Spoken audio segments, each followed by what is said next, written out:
Episode 231, The Invitation. Alex knew he didn't need to worry about Jason's insults. Instead, he looked at Jason and smiled. The Ferrari was pretty great. Do you remember how I tied you to it and the exhaust pipe singed your hair? He asked. Jason remembered it well. His heart started beating faster as he recalled that Alex had then gone on to defeat Fergus Plummer. Jason took a step back. "Shut up," he said, glaring at Alex with pure hatred. "I'll pay you back for everything you've done." "What's going on?" called a voice from the direction of the door. "What are you all doing here?" They turned to see Daryl standing there, looking tall and handsome in his black suit.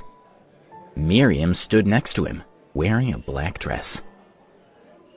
Daryl and Miriam weren't happy to see Alex. They still felt humiliated after being forced to kneel to him in the lounge of the Olympic Sports Center. They had managed to suppress most of the idle chatter about the incident, but every once in a while, someone who had been there would shoot them a knowing look. If more people found out, Daryl's image would have been destroyed. Even now, Daryl was furious enough to kill Alex. "Why are you here?" Daryl asked, glaring at him. "Alex, you jerk!" Miriam screeched. "How dare you show your face around here?" She picked up a fork and hurled it at Alex, who raised his hand and batted it away. Everyone watched, gaping in shock. "Daryl, has this man offended you in some way?" someone asked. Miriam gestured angrily at Alex. "At the opening ceremony for the Olympic Games, this loser—" "Quiet," Daryl interrupted her. It was bad enough that he had been humiliated once. He didn't need Miriam telling everyone about it. "Sorry, Daryl," Miriam said, hanging her head. "I lost my temper and I nearly said too much." "How did he get in here?" Daryl asked, looking around at the others. "This is an exclusive party. Why has no one thrown him out?" "He must have been pretending to be a valet," Jason said, smirking at Alex. "Let's ask security to throw him out." The others agreed, calling out their opinions. "Yeah, let's get rid of this loser." "Let security deal with him." "No, we should lock him up somewhere until the party's over. We can't let him get away with everything he's done. It's time we got our revenge." Alex clenched his fists as he looked around at them. "I was invited by the Sultan of Brunei," he said. "What right do you have to drive me out of here?" Everyone was quiet for a moment, and then they all burst out laughing. Several of them pointed at him, jeering. "Invited by the Sultan of Brunei? Who does he think he is? Even David wasn't personally invited by the Sultan." "He's crazy. The Sultan would be more likely to invite a dog than someone like him." "I've never heard of anyone boast so outrageously before. Does he really expect us to believe this nonsense?" "The Sultan is due to arrive at any moment," Jason said. "Shall we get rid of this loser now?" "Absolutely," they all agreed, sneering as they approached Alex. Alex shook out his muscles, preparing to defend himself. Anyone who dared attack him would regret it. As they reached out to grab Alex, the door opened, and the Sultan entered, accompanied by some of the most prominent people in the city. Startled, Alex's attackers backed away, not wanting to make a bad impression. Alex spotted Nellie following the Sultan and several important-looking men in suits. The hall was crowded, and the Sultan didn't notice Alex. Miriam nudged Daryl. "Why is Nellie walking behind the Sultan?" Daryl shrugged.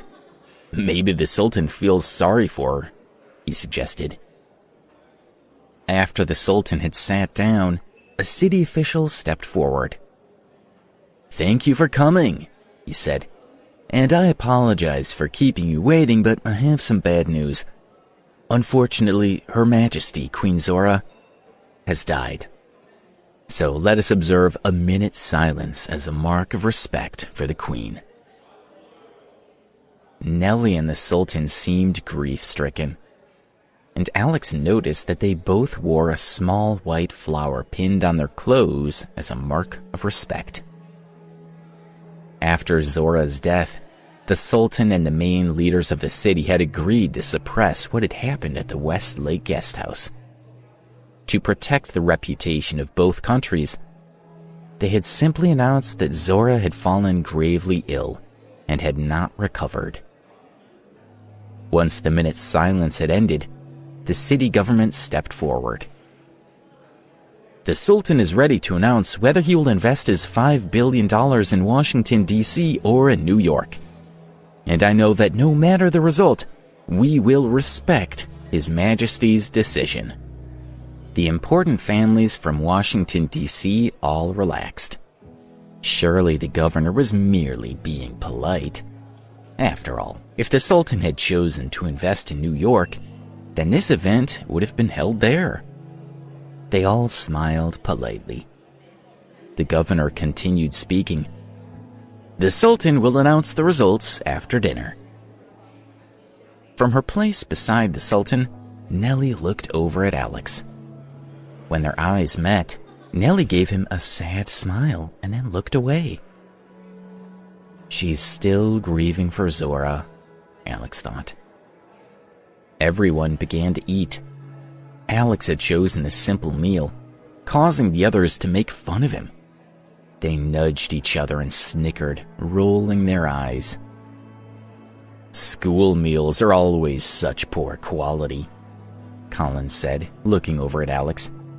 "You'd think a student would take the chance to eat better when they're in the best hotel in Washington, D.C. "Yes, he's lowering the whole tone of the place," Jason said. He turned to Alex. "Didn't you say that the Sultan invited you? Well, he's right over there, so why don't we ask him?" Alex smiled. "Go right ahead." "Oh, such a brave man," Jason said. "If the Sultan hadn't arrived when he did, we would have driven you out." The others nodded their agreement. Daryl pointed at Alex with his fork. "Alex, as you can see, all the most important people in the city are here," he said. "When the banquet is over, we'll tell them about you gate-crashing this event. And what do you think they'll do to you then?" Everyone laughed and taunted Alex. "Let's see you survive in the city when its leaders are against you." "As soon as the meal's over, we'll report this loser and let the authorities deal with him." "See how calm he looks? I hope he enjoys his meal. After all, it might be his last." Alex didn't take them seriously and simply continued to eat. The Sultan was still mourning the death of his wife, but as the leader of a nation, he had to continue working to advance his country's interests. The investment of $5 billion had been planned for some time, and he had to see it through. He sat at a table, trying to hide his heartbreak, while he spoke with the city leaders. He glanced around and spotted Alex sitting at another table. When Zora had been dying, she had asked him to take care of Nellie and her friends, so the Sultan wanted to see Alex before returning home. Daryl, Miriam, Colin, and Jason saw the Sultan looking in their direction. Surprised, they sneaked glances at him as they whispered to each other, "Do you think the Sultan wants us to be involved with his investment?" "Yeah, maybe." "That would be great. Hey, I can't see the Sultan from here. What's he doing? Is he still looking at our table?" The Sultan spoke in Malay to one of his bodyguards, asking him to invite Alex to join him. A moment later, the bodyguard walked toward Alex's table. "The Sultan has sent someone over," Jason whispered. "Is he going to invite us to sit at his table? But there isn't room enough for all of us." "I think the Sultan wants to invite one of us to join him," Colin said. "Look at his expression. He seems to be very interested in us." The others agreed, everyone talking at once. "Yes, the Sultan must want to invite one of us, but who?" "It must be Jason. His family works in the internet industry, and Brunei needs to upgrade their networks." "I think it's Colin. Maybe the Sultan is looking for a suitable husband for his daughter." "It must be Colin." Miriam hugged Daryl's arm and said, "I think it's Daryl. He's already made a very good impression on the Sultan. Perhaps he wants to say goodbye to Daryl before he leaves."